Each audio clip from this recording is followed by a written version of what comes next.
Welcome to Ignition. How are you guys tonight? Good. I'm so glad to see all of you here. Tonight, we are starting our new series called The Reality Show.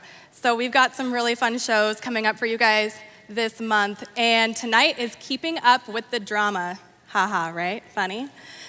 So the Kardashians. That show is probably the most dramatic show on television that I know of.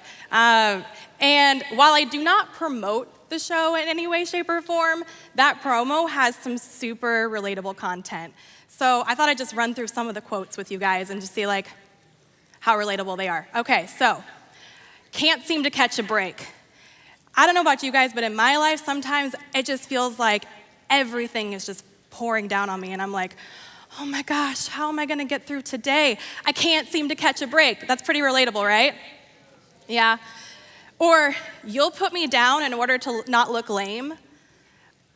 I can't tell you how many times, especially when I was in high school, how people would make fun of each other or of me or of even a teacher just so they could be like, oh yeah, I'm cool. You know, yeah, that was super relatable for me. All right, next one. I know he loves me, but he doesn't respect me. That is a mad red flag right there, am I right?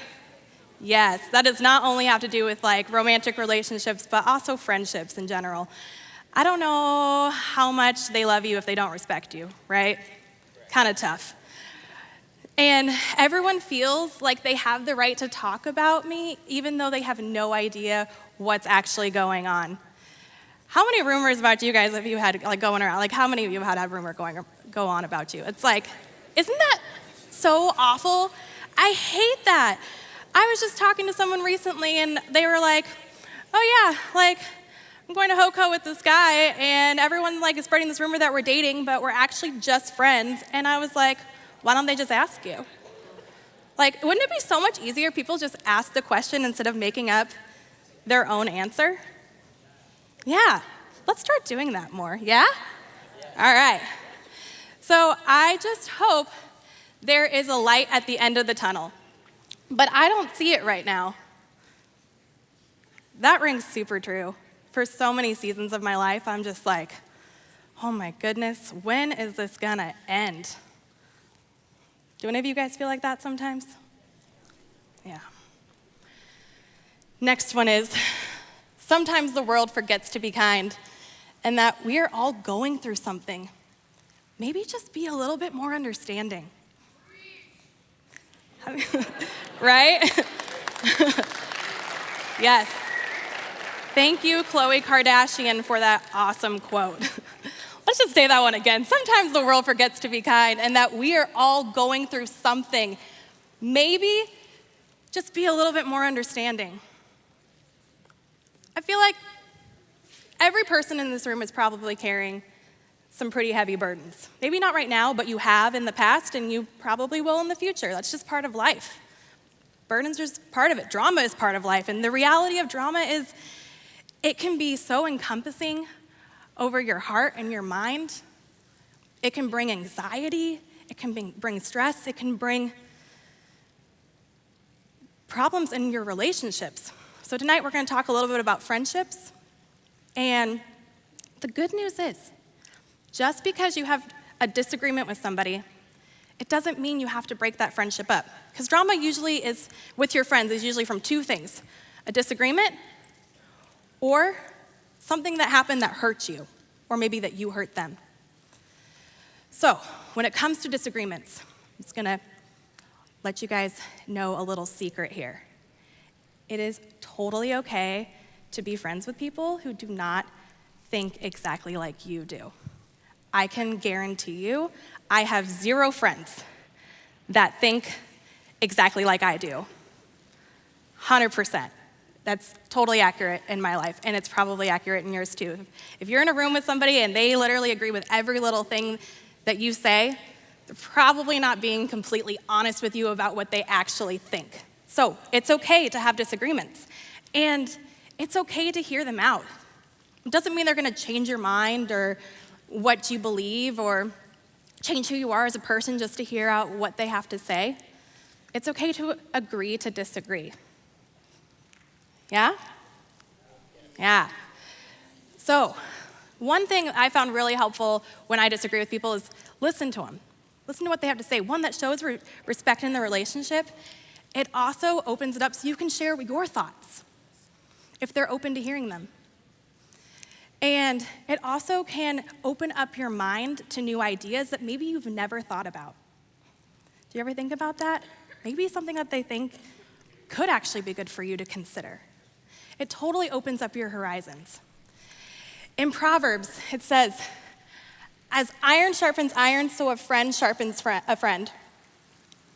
And I found that to be so true in my life. My small group that I have, there's 4 of us in it, and I love all of them so much, and all of us are totally different women.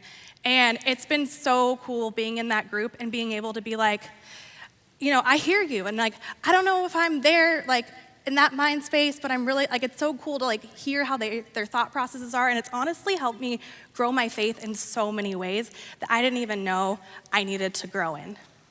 So remember that when you are disagreeing with somebody, like, it's okay, 1, you don't have to agree with them, but 2, it really can make your thoughts, like, open you up to new thoughts and new ideas, and you really can grow in those relationships. All right, so let's talk about the other one, though. Not the disagreements, but if somebody's hurt you or you've hurt them. Man, conflict resolution is one of my favorite, but also least favorite things. Resolved conflict can create an even stronger bond in your friendships if it's done right. So, a few things I wanted to share with you guys. When you're hurt, talk about it.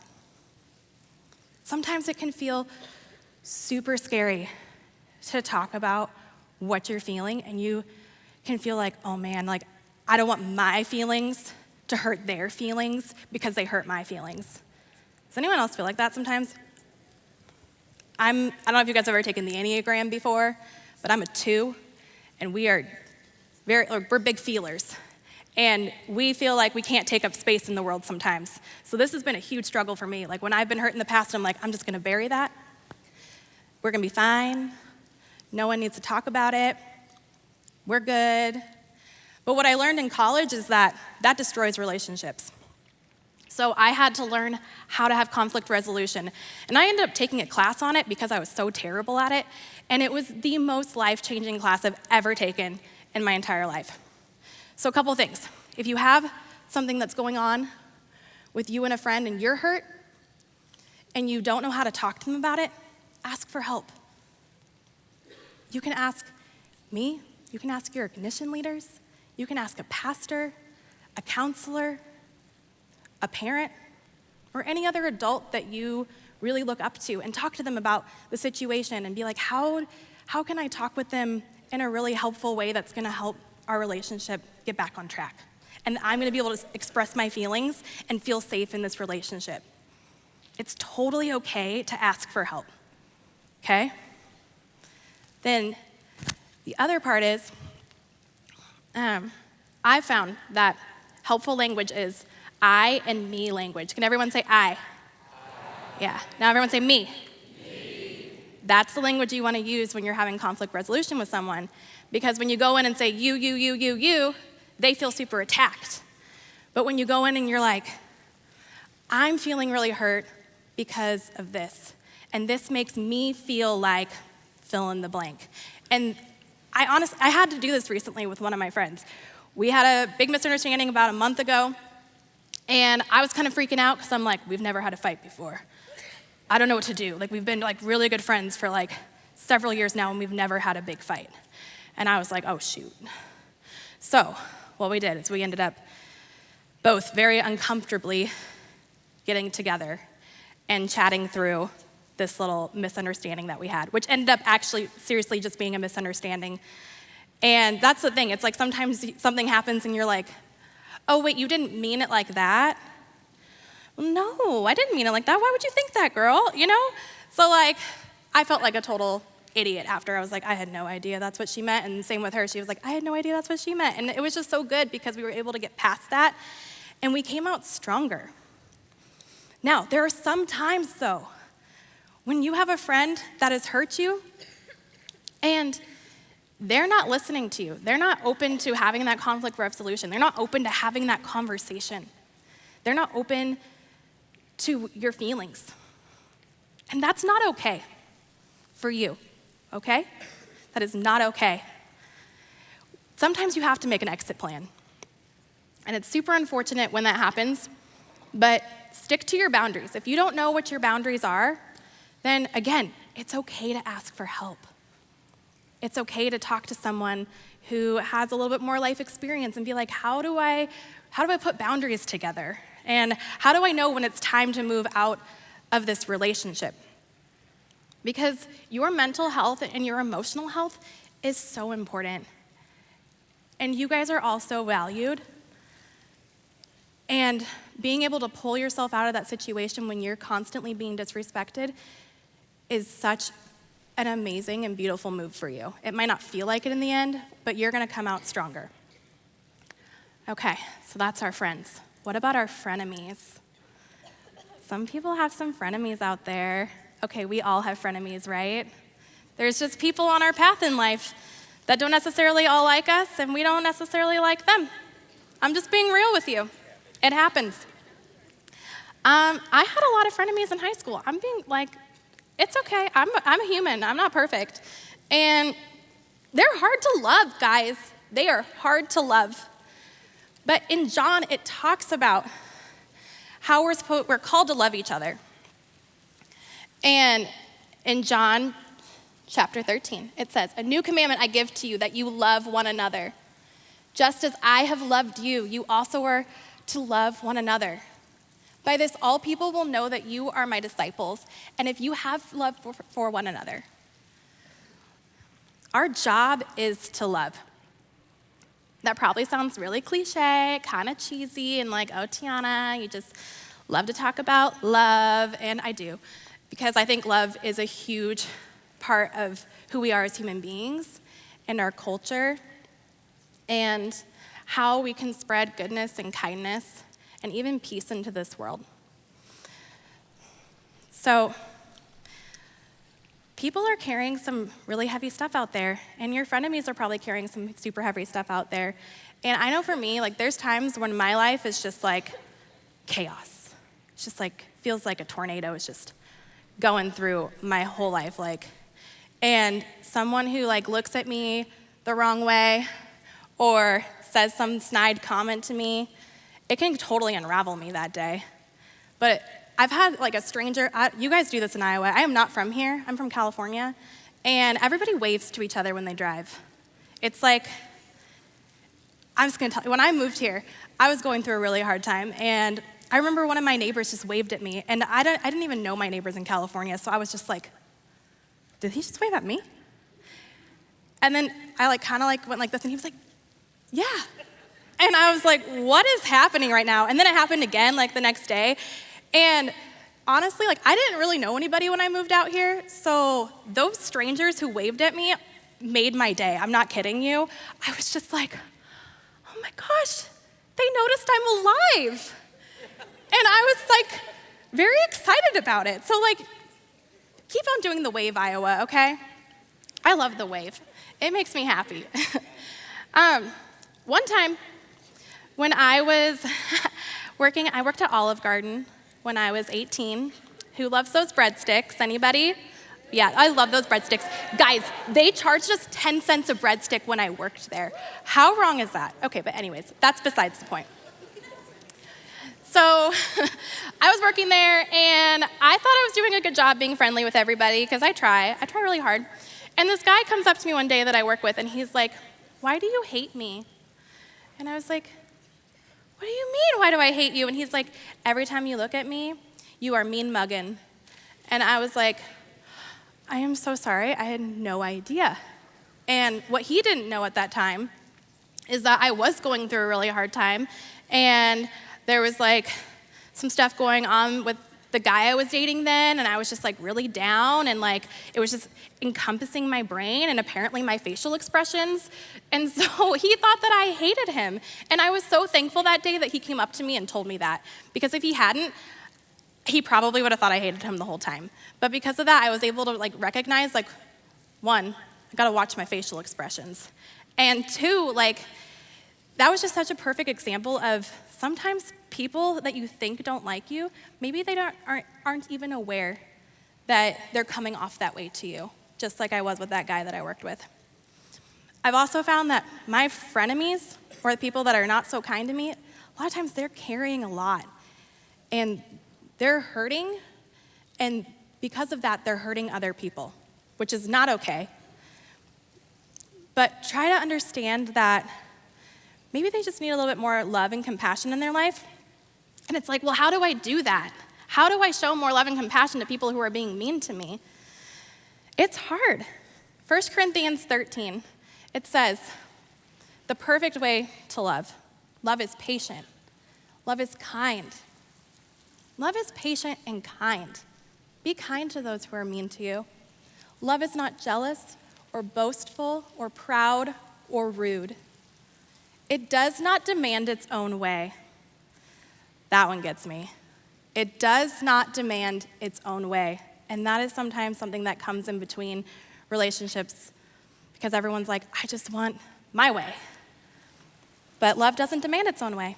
It is not irritable, and it keeps no record of being wronged. It does not rejoice about injustice. Have you ever had someone in your life where you don't necessarily like them, and then something bad happens to them, and you're like, yes, that's not love.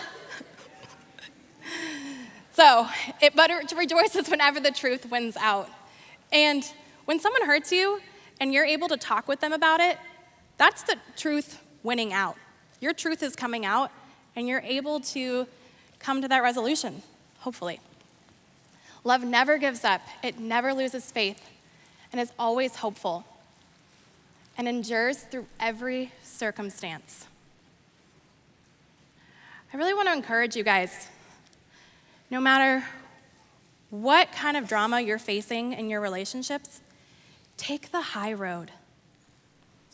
It's not the easiest thing to do, because sometimes there's so much hurt and pain going on from what someone has said to you or done to you, or even just what's currently going on in your world.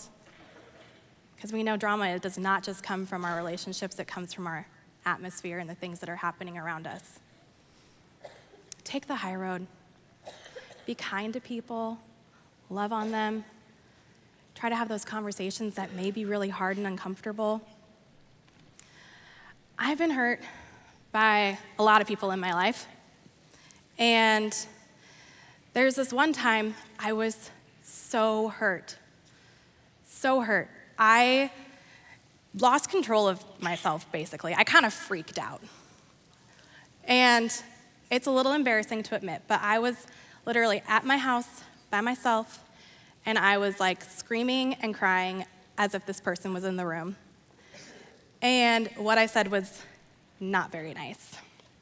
And I was really thankful that no one was around to see it, and no one was around to hear it. I remember in the moment when I was just like at my worst, and it just felt so dark. Have you ever felt that? Where it's like you're so angry and you're so hurt. Everything in the world feels so dark. I was at that point.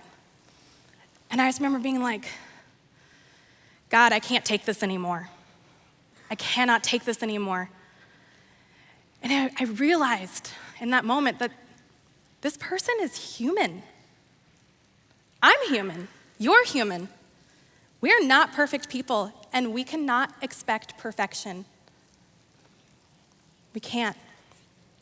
So while I was super angry and hurt, and I wanted to talk trash on that person, I wanted to say mean things to them, I decided instead of dwelling on the ways that they hurt me, I needed to bring that to Jesus and pray for grace and compassion and forgiveness.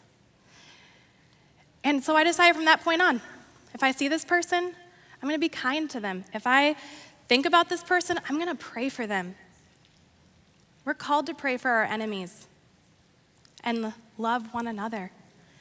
And I don't know about you guys, but that's the life I really want this community to lead, is one of love and one of grace and one of compassion and inclusivity. There's so many different pockets of people in this community, and it feels like sometimes we're just pulling against each other, and we can't come to a place where there's peace or forgiveness or love. And that is just my prayer for all of you, and my prayer for this community, that we can come to a place of love and of compassion and of togetherness. So when it comes to your friends or your enemies, show love. Jesus set the example of perfect love for us. When he came down here on earth, he had his 12 friends, and he had some followers, right? But not everybody loved Jesus. If you've read the Bible, you'll know there were a lot of people that did not love Jesus very much. And he showed us that you can show people grace and love and kindness. And you know what? Not only that, we have his spirit of love in us. Because when Jesus came down to this earth, he was able to take away our sin by a sacrifice on the cross. And there's victory in that. And because of that, his love does come through us, and it can dwell in us, and it can flow through us to the people that are around us. Hope's mission here is reach out to the world around us and share the everlasting love of Jesus Christ. Reach out to the world around us and share the everlasting love of Jesus Christ. Now, what does that mean? Does that just mean like evangelism, like tell people about Jesus? No. A lot of that has to do with your heart and your actions. How can you reach out to those that are around you? How can you reach out to the people that are in this room right now? How can you show through your attitude, your facial expressions, your words, that people are valued and they are needed and they are loved? So some ways are talking through the drama with your friends, loving your enemies and showing them grace. And there's another one that is pretty tough and a little scary sometimes, and that is standing up for others. In our world, we have a lot of bullying, and it breaks my heart because I know it happens to some of you. And with social media, people can hide behind a screen, and they can write whatever they want about you. And I know that bullying happens here, and it is not okay. It is not okay. Every person in this room is loved and valued, and just because they might be a little different from you does not mean it's okay to put them down or tell them they're not worth anything or whatever else you want to say to them. It's not okay. I want to encourage us to be this community, to reach out to the world around us and share the everlasting love of Jesus Christ to everyone in this room. Can you picture that? There are so many faces in this room, and each one of you is connected to so many people outside of these walls. Think about that. If you lead with love and you take that out into our community, think of the outpour of love that we could have just here in Des Moines. That's powerful. That is super powerful. And I know it's not always easy to stand up for someone. It's scary because your friends might make fun of you. They might. And you know what? You're not alone. You are not alone in that moment. Our memory verse this month is Joshua 1:9. And it says, "This is my command. Be strong and courageous. Do not be afraid, for the Lord your God is with you." Did you hear that? You are not alone. God is with you, and he can do a mighty thing in and through you in this community. So there are some things in the Bible. They're called the one another's. I love them. And a lot of them are in the New Testament. I have a few I wanted to share with you guys, just for some encouragement. Also, if you guys are like me and you like a little bit of homework, you can look them up. Google one another's in the Bible. Here are some of my favorites. Love one another, John 13:35, great scripture verse. Accept one another, Romans 15:7. Care for one another. Forgive one another, I thought these ones were the most relatable to drama. And feel free to take a picture of the screen if you guys want to look them up later. This is a really great way to get started with how to pour out love and grace and forgiveness into our community. So right now, I want to move into a little bit of time of reflection. And what's going to happen is we're going to have some questions on the screen of who do you need to forgive? Who do you need to say sorry to? Who do you need to reconcile with? And who do you need to stand up for? Just take a moment, think about that. And I'm going to have some prayer partners come up over by the cross over here to the side. And if you need prayer over any of this, please come and get some prayer. No one's going to be judging you in here. And if they do, who cares? It's not the end of the world. So get prayer for that. And if you need to talk to somebody after, please come find one of your leaders or a staff member and talk to us about what you're going through.